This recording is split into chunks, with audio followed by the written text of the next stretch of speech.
Oh well, shame for Davis, I suppose. Sykes, solid weekend, but Jonathan Ray, totally unstoppable here. Yeah, same as what we've seen time and time again really this year, where Ray's just able to grind out his results and take another double here this weekend. But a good weekend of racing here at Misano.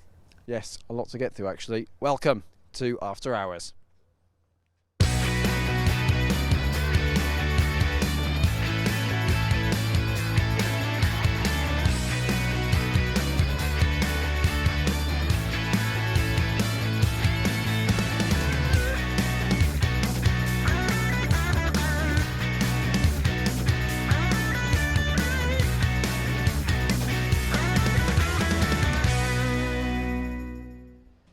So a bit of repair work being done on some of the bikes down here in the pit lane. We really have had some very exciting racing, haven't we, here this weekend? And at least Giuliano was on the podium for Ducati. That was good news, of course, for Fabrizio Pirovano and Luis Salon. We've been thinking a lot about them this weekend. Interesting stuff. I mean, in all three categories, we've had some real surprises, actually. Yeah, definitely. I think when you look at what happened in Supersport, Caricasulo on pole and finishing second as well today. You look at stock thousands, we had pretty much carnage on the last lap as well with Rosa and Tadej Makata, and in Superbikes as well we had Giuliano on the podium, as I said, but ultimately the two Johnny Ray wins. Yeah, here's World Supersport first of all then. Federico Caricasulo on the yellow bike coming from pole position for the first time. Keenan Sofoglu, though it was, timing the victory perfectly. Look at this, through on PJ Jacobson at Tremonto, and here we are one lap later. Caricasulo following in the footsteps of the four-time world champion, and poor old Jacobson, who led for every single lap bar two, dropping down to third behind Caricasulo, and there's Sofoglu celebrating victory yet again. So commanding position for him. And then we went on, as you say, to Superstock 1000.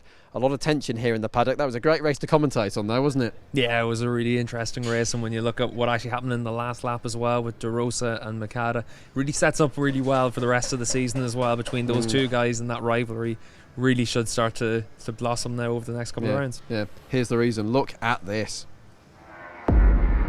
He's right up behind him with just one lap to go. We have a battle royale here. If anything exciting, let's say, to use a word, happens here, Luca Mayas will be celebrating victory on his Yamaha.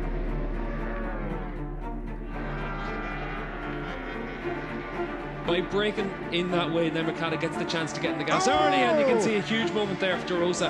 And now the key thing is, can Makata get through? They are side by side into Tremonto, absolutely shoulder to shoulder, literally. They were touching there.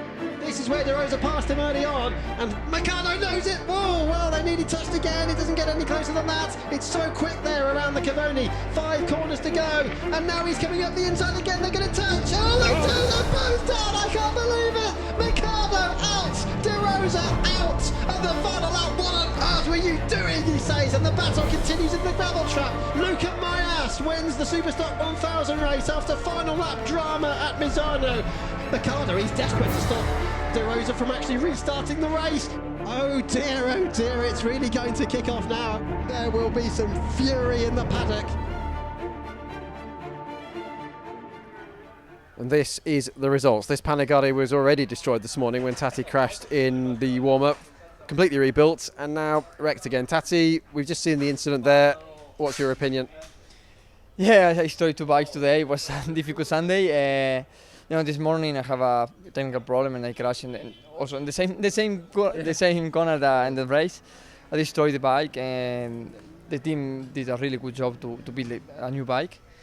And in the race happened the same. In the same corner, Rafael make a no good move, and it was impossible to pass there. And he tried the same, and he touched me, and we crashed.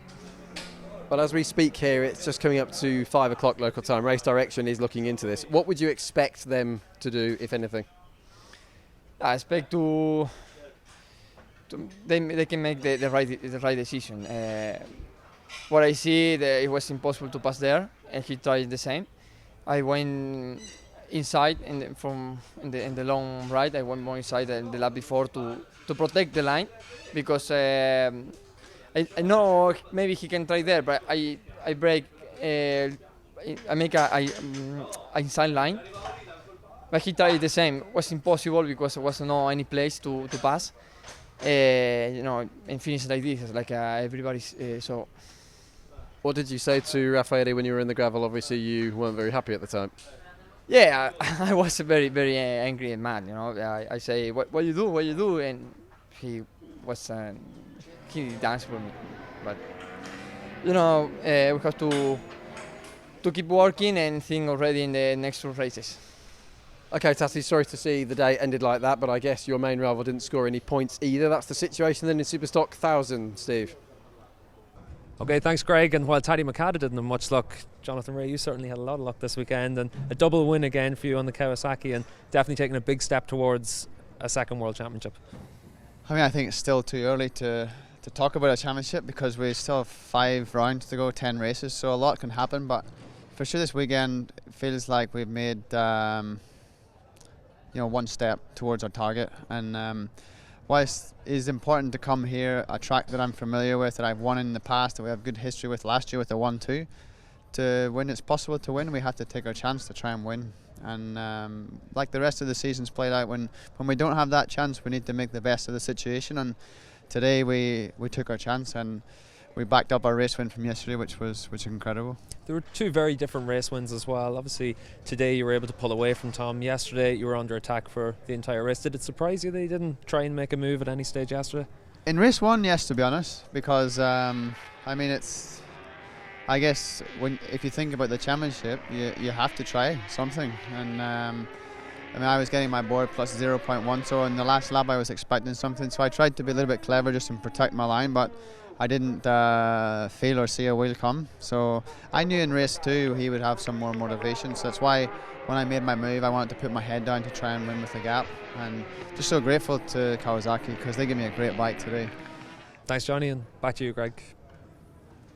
Thanks, Steve. Now, here's the other side of the story for Superstock 1000. As you can see, the fairing's gone there off the side of Raffaele De Rosa's bike, but it's in much better shape, isn't it, than Micado's Ducati. I've just had a chat with Raffaele De Rosa down here at Altea. Basically, what's happened, he has been given some penalty points, 2 of those, and a 3-place grid drop for the next race for them in Germany in 3 months' time. However, De Rosa and Altea have appealed that, and now it comes down to a jury decision, which is going on upstairs right this moment. So De Rosa's run off to speak to them, but here's what he said on his version of events just a few moments ago down here in the paddock.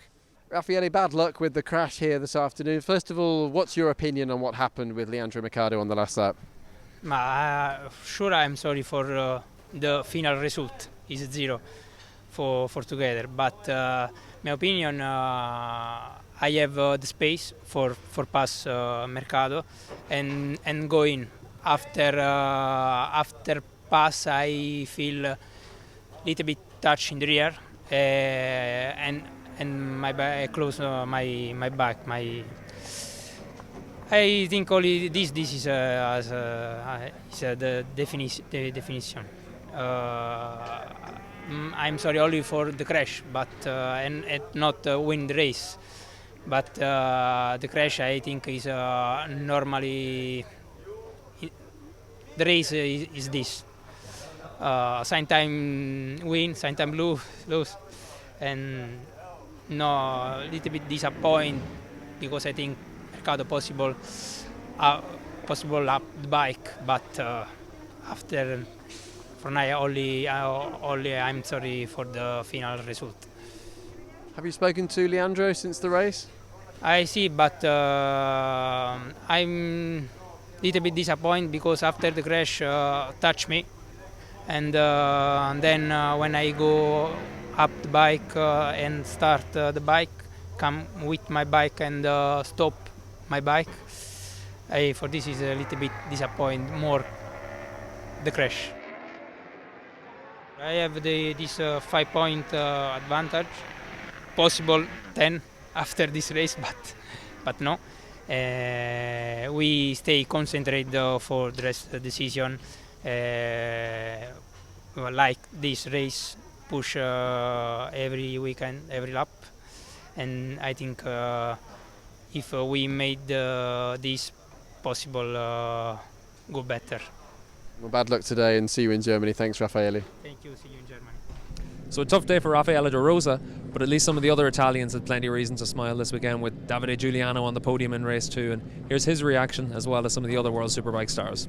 I think it's possible yesterday another podium, but one little crash and not good for my race. But after I take the bike and finish the race, and my passes is very good.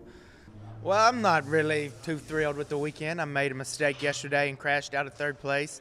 And today I didn't do an amazing race, obviously. I didn't get a great jump and didn't put myself in good positions the first laps, and had a couple, wasn't really fast, and there was a lot of action around me, guys crashing, and I didn't do a good couple of laps and didn't start in the right way.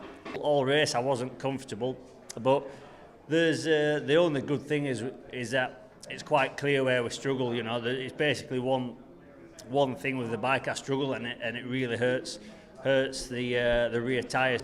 Now the bike's working really well. I can't take advantage of it because I'm not healthy and fit. So that's the number one thing: get healthy and fit, and then show how much the bike's improved.